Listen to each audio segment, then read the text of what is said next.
Thank you for joining me today for this Leadership Talk webinar. I will be discussing risk management for agriculture organizations. My name is Leanne Sprung and I work as a Rural Leadership Specialist with Manitoba Agriculture and Resource Development.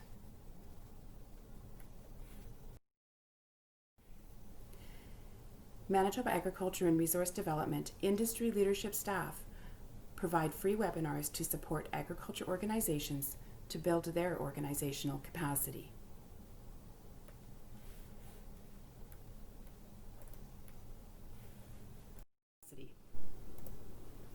This content is designed for informational purposes only. It is not intended to be a substitute for professional advice. Organizations should consult their professional advisors related to specific situations.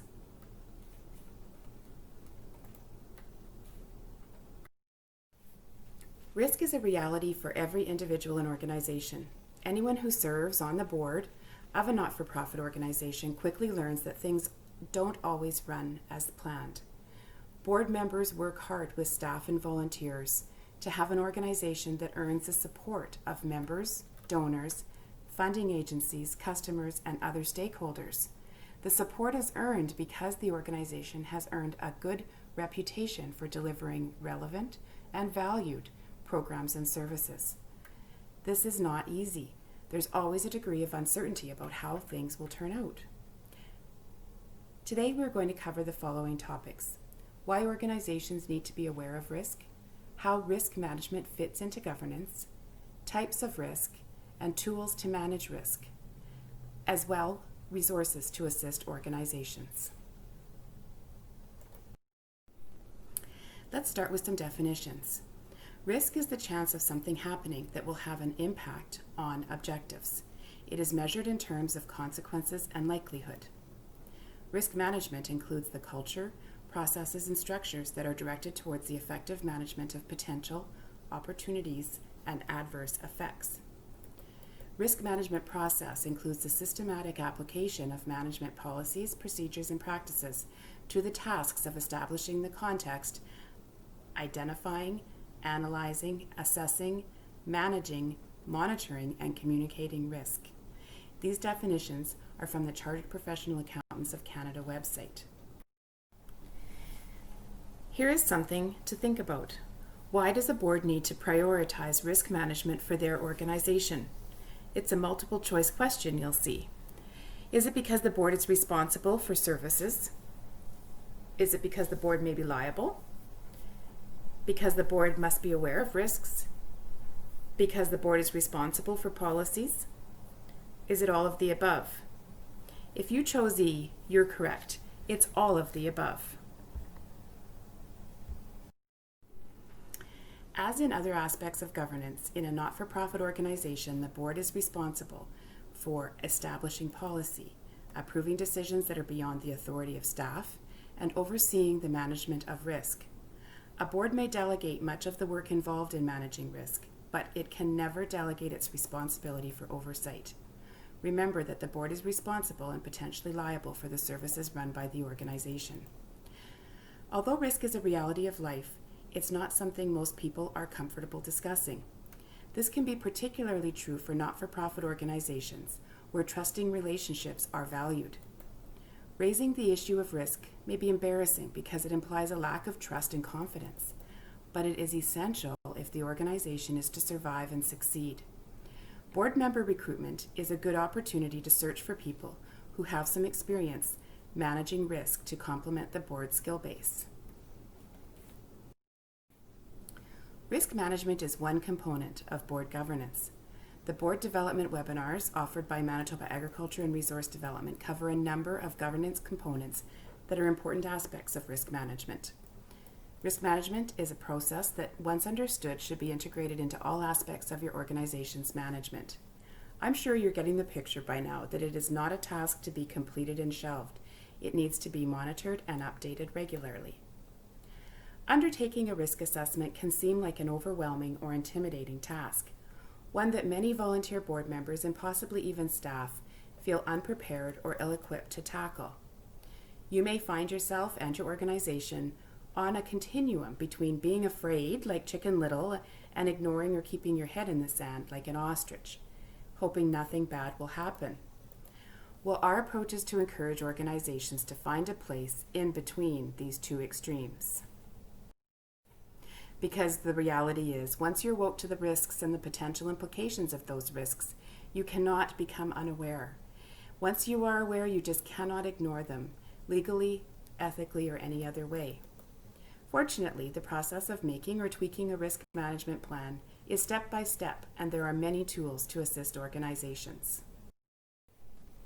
The question of when does an organization need legal counsel on the topics, processes, policies, etc. tends to come up regularly. Professional advice for your organization may take the form of legal counsel. However, there are many things your board can accomplish before seeking and paying for professional advice. Our role is to assist organizations in finding resources to help make a clearing in the woods, so to speak, to accomplish this important work. Risk management is an ongoing process. The following steps will assist organizations to undertake a risk assessment, for which the first steps are to identify and prioritize risks. The next step is to develop a written action plan for each significant risk. There's more on prioritizing later. Communication of the plan with staff and volunteers is an important step, that is, ensuring the people who are affected are aware. You will need to provide training where necessary, and also regularly monitor and update the plan. There are many examples of risk assessments available. Organizations don't need to start from scratch. As well, experts suggest including your volunteer board and your staff to identify and highlight the risks that will impact your organization. What are the risk factors organizations need to consider? People, directors, volunteers, employees, clients, and donors. And topics of health and safety concerns, ethical issues, wrongful dismissal suits, conflicts of interest, or service quality. Governance, the risk of ineffective oversight and poor decision making.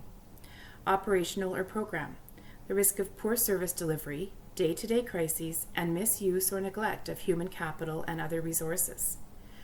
Property, both tangible, like buildings and facilities, and technology and intellectual property, the loss of data, for example, due to the loss or theft of a computer, theft of sensitive data, and server issues. Financial risk, income from the donations, membership fees, grants and contributions, or investment earnings, and finances, property loss or asset loss, damage or theft, misappropriation of funds, and event mishaps. Reputation and goodwill, the reputation or the stature in the community affects an organization's ability to raise funds, as well as appeal to prospective volunteers, board members, and staff. And compliance or regulatory matters. Unmet commitments to the government or other regulatory body can affect the status of the entire organization. Think about your organization or other organizations you might belong to.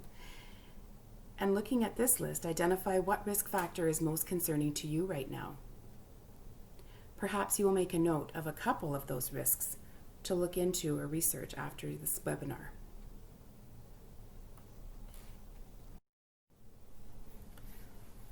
What are the organization's ethical values? A reputation for integrity is essential to most not-for-profit organizations. Members, donors, funding agencies, and others may be unwilling to support organizations they don't trust. The users of programs and services need to feel that they will be treated with respect and receive value from their participation. Similar considerations apply to other stakeholders.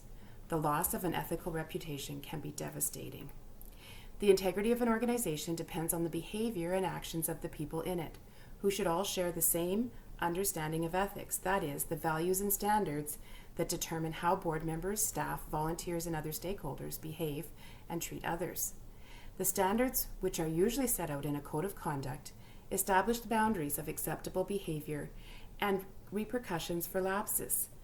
Organizations that have a strong code of conduct reduce the risk and associated costs of fraud, conflicts, and other events that could harm the organization and its reputation.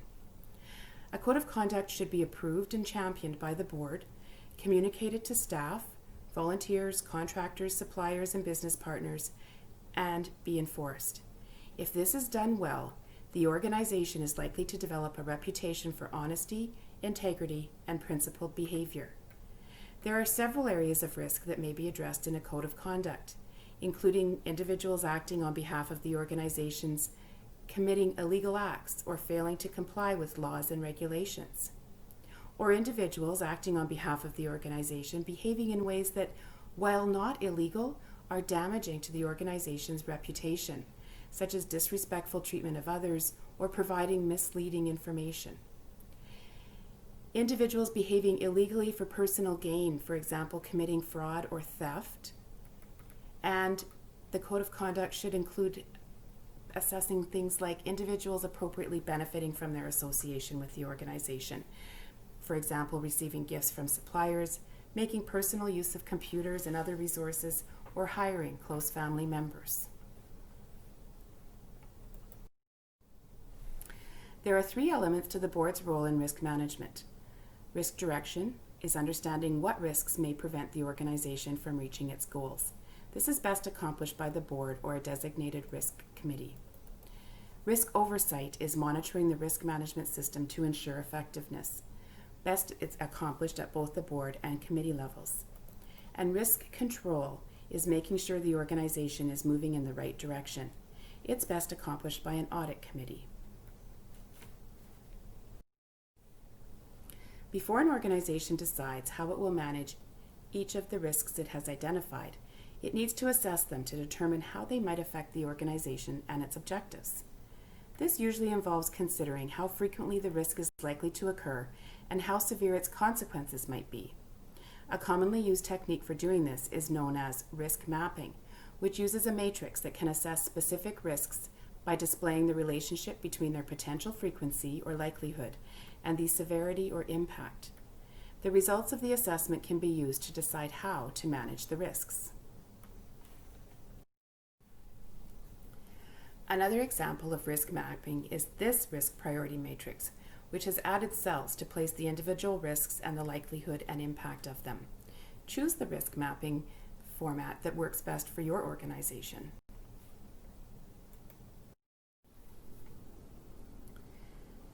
Different strategies are required to deal with different risks.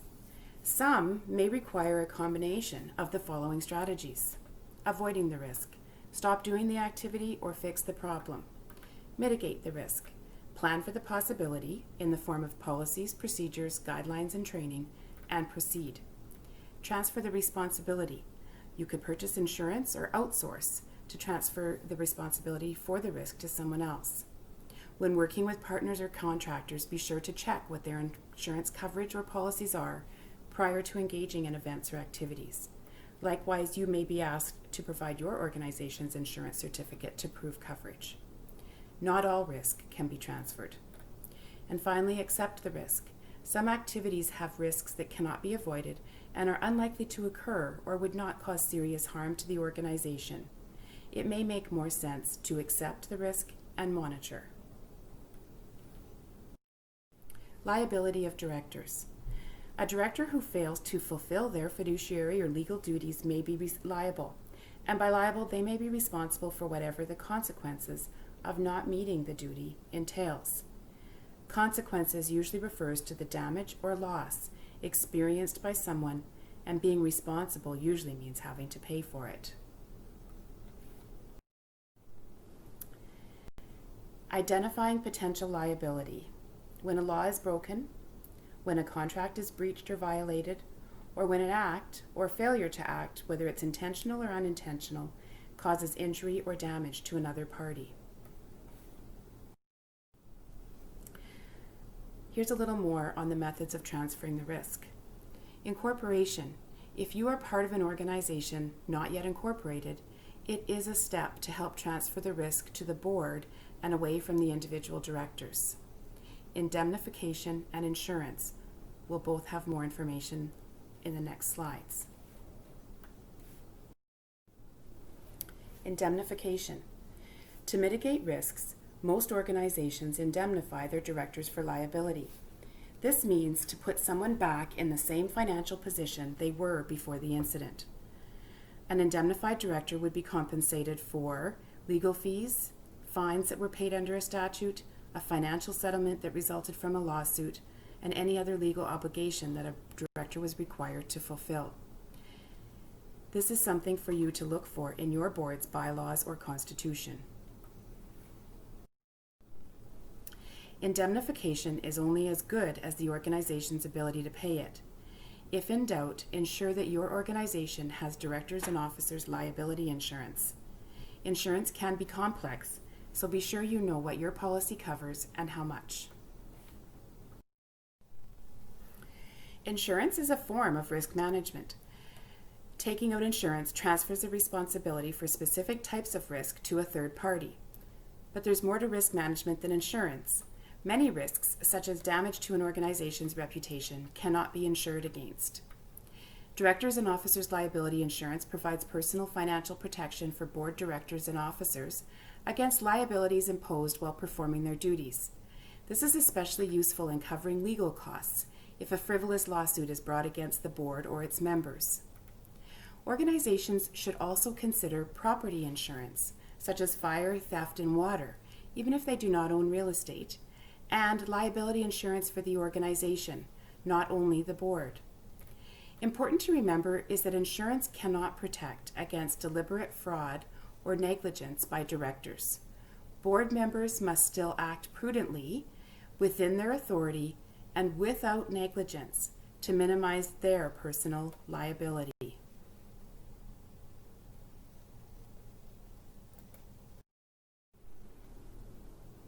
What insurance generally does not cover: directors acting outside the scope of their duties, such as dishonest, fraudulent, or criminal actions, breach of contract, including wrongful dismissal of employees, fines and penalties, complaints under the Human Rights Code, including a complaint of discrimination, harassment, or sexual harassment. So be sure to talk to your lawyer or insurance representative to ensure your organization has the coverage it needs. Thinking about your involvement, what can you do? Are you a board member, a staff member, an organization's member? Are you concerned about some aspect of risk in your organization and wondering how to broach the topic? Leadership, whether paid staff or board members, must do the following. Ask questions about risk management and how to best address risks. Establishing a culture where board members feel safe to ask questions will encourage board engagement and help ensure risks are being addressed. They must practice effective governance. They also must know the legal responsibilities of board members that apply to your organization. And leadership must create policies and procedures that address risk and provide orientation and training for new board members and staff that focuses on risk mitigation.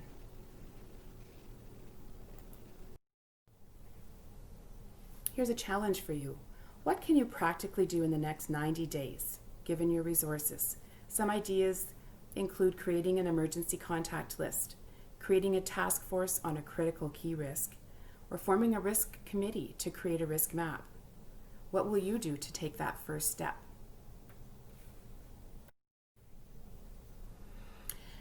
Managing risk is an integral part of good governance. It is a consideration in everything a board, staff, and volunteers do, and the reason for establishing a risk-aware culture in your organization. Risk management does not necessarily imply risk aversion. Rather, organizations should balance opportunities and threats to achieve objectives in a way that is compatible with their values and tolerance for risk. Successful risk management can seem boring. It's largely a matter of following good practices and procedures and constant attention to detail. Failures in risk management can be more interesting, but also painful and expensive. An effective board has members who knowledgeably promote the benefits of opportunities, members who wisely warn of threats, strong policies and procedures, and a chair who can guide the board in making sound decisions and oversee management in the successful execution of strategies. Developing a risk management plan, whether starting from scratch or continuing from where your organization is, can seem daunting. It will take a concerted effort by members of the organization, staff, volunteers, or most likely a combination. However, the rewards of knowing your organization is in the best possible position will help ensure the health of the organization, the safety of the people, and your reputation.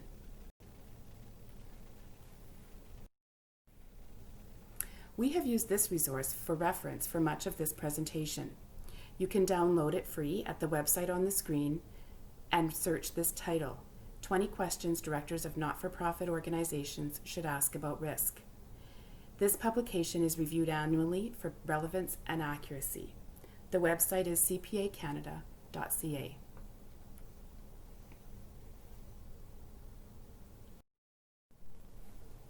Should you have any questions about this webinar or any of the resources mentioned, please send your questions to leadership@gov.mb.ca. And make time to visit our Manitoba Agriculture Industry Leadership webpage at www.gov.mb.ca/agriculture. There you will find a number of resources, including fact sheets and workbooks, templates and guidebooks that will help you strengthen your organization.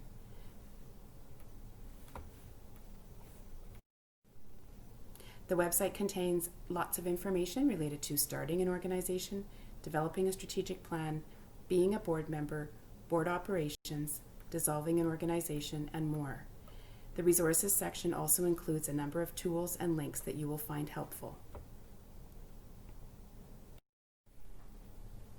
Thank you for watching this webinar on risk management for agriculture organizations. Good day.